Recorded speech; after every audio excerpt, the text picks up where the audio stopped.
નમસ્કાર મિત્રો, તો બિહારનો એક એવો કિસ્સો સામે આવ્યો છે જે કિસ્સાને જોઈને તમારું હૈયું પણ કંપી જશે। એક 7 વર્ષની બાળકીને 10 રૂપિયાની લાલચ આપી તેની સાથે દુષ્કર્મથી તેનો જીવ લેવામાં આવ્યો છે। તો મિત્રો, વિડીયોના અંત સુધી જરૂર જોજો તાકે તમને ખબર પડે કે સમગ્ર ઘટના શું છે અને તે જોઈને તમારી બાળકીને પણ તમે સાવચેત રાખજો। આવા લોકોથી તમારી બાળકીઓને દૂર રાખજો। 25 ડિસેમ્બરના રોજ રાત્રિ દરમિયાન 9 થી 9:30 દરમિયાન એક બાળક ગુમ થયેલ હતું।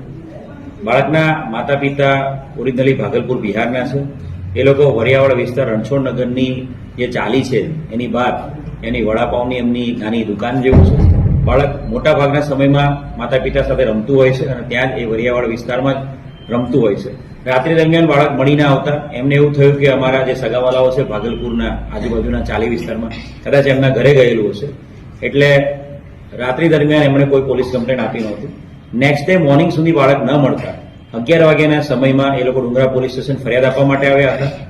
આખી રાત સુધી બાળક નહોતું મળેલું અને એની બનાવની ગંભીરતાને ધ્યાને રાખીને તાત્કાલિક ડુંગરા પોલીસ સ્ટેશન સાથે સાથે Vapi town police station, crime branch SOG, DYSP અને એએસપી સહિત તમામ કાફલો ત્યાં પહોંચી ગયેલો હતો।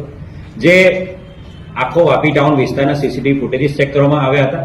સાથે સાથે જે રણછોડનગર વિસ્તાર છે એના સીસીટીવી ફૂટેજ ચેક કરતા એક ચોક્કસ એક શંકાસ્પદ વ્યક્તિ સાથે આ બાળક ચાલતું જતું દેખાયું હતું અને જે વિસ્તાર તરફ એ બાળક જઈ રહ્યું હતું એ વ્યક્તિ સાથે એ વિસ્તારમાં જે ઝાડીવાળો આખો એરિયા, ખુલ્લું મેદાન અને એની સાથે સાથે ઝાડીવાળો એરિયા હતો, એ એરિયામાં થરલી આજુબાજુની કંપનીના મજૂરો સાથે સાથે ચાલીના સ્થાનિક લોકો અને પોલીસ દ્વારા અને ડ્રોન દ્વારા સર્ચ કરવામાં આવ્યું હતું અને અનફોર્ચ્યુનેટલી એ બાળક મૃત હાલતમાં ઝાડીમાંથી મળી આવેલું હતું।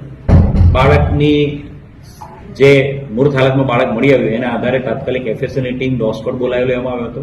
બાળકનું ફોરેન્સિક પીએમ કરાવતા બાળક સાથે દુષ્કર્મ થયાની અને બાળકનું ધારદાર હથિયાર વડે હત્યા નિપજાવવાનું ખોલેલું છે અને એના આધારે આગળની જે ભારતીય ન્યાય સંહિતાની કલમનો ઉમેરો કરવામાં આવ્યો છે। ગઈકાલે જે શંકાસ્પદ વ્યક્તિ સીસીટીવીમાં દેખાયેલો હતો એ શંકાસ્પદ વ્યક્તિને રાત્રે જ પકડી પાડવામાં આવ્યો છે। એ વ્યક્તિનું નામ શિવકુમાર ઉર્ફે શિવાદાસ છે। એ વ્યક્તિ ઓરિજિનલી ભાગલપુર બિહારનો છે। છેલ્લા ઘણા સમયથી એ જે રણછોડનગરની જે ચાલી છે જ્યાંથી બાળક ગુમ થયો હતો ત્યાં જ ગ્રાઉન્ડ ફ્લોર પર ઓડી રાખીને રહે છે। વ્યક્તિ અપરિણિત છે અને આ વ્યક્તિ એ જ આ બાળકનું હત્યા કરી છે અને દુષ્કર્મ કરવાના ઈરાદે બાળકને જાળીમાં લઈ ગયો હતો અને ત્યારબાદ એણે દુષ્કર્મ કરીને બાળકની હત્યા કરેલી છે। તો મિત્રો, માહિતી સારી લાગી હોય તો આપણી ચેનલને સબસ્ક્રાઇબ કરી વિડીયોને લાઇક કરજો અને તમારા મિત્રોને પણ શેર કરજો જેથી ગુજરાતની દરેક અપડેટ તમારા સુધી રોજ આવતી રહે।